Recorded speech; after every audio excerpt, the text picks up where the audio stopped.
Cười ai cười mệt không?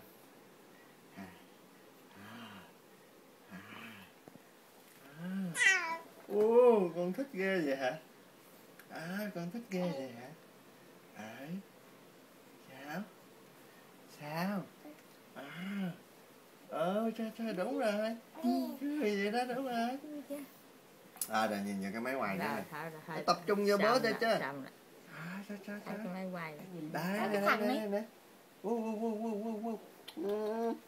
thấy mà Sao.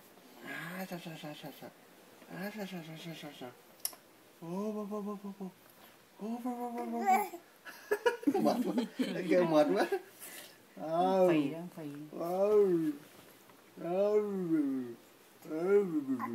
Nào thấy cái máy quay. Hả? Kể chị.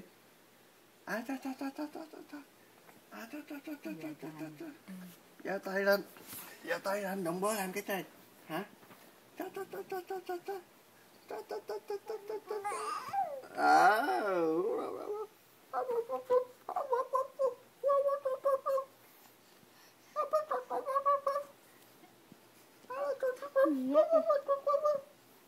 Không thích lắm.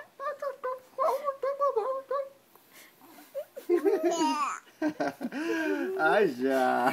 Ông nghiêng á, ông nghiêng. Vậy đó hả? Vậy đó hả? Gặm cái miệng ấy.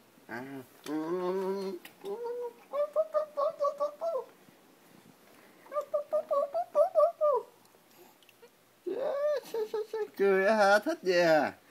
Thích kìa hả? Cười tới cái vậy hả? Cầm cái câm đấy. Đi mang nó. Đi mang nó.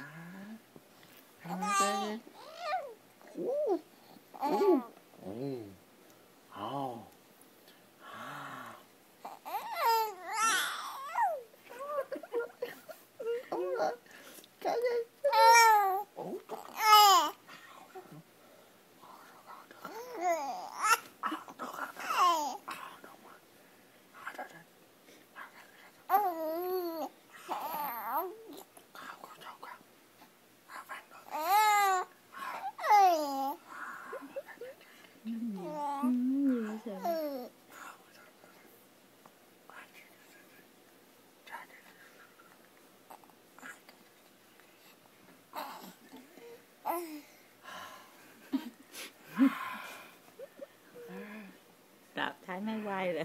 Không được. Đây, nói chuyện ngon đó.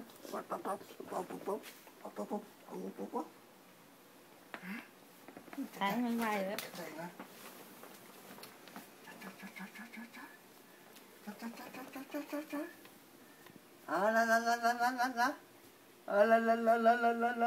Thằng ấy nhanh ghê mẹ đi máy quay rồi đi này cái máy quay camera là mục tiêu chính của nó mà. Đó. Thái liền. Mà thấy là nó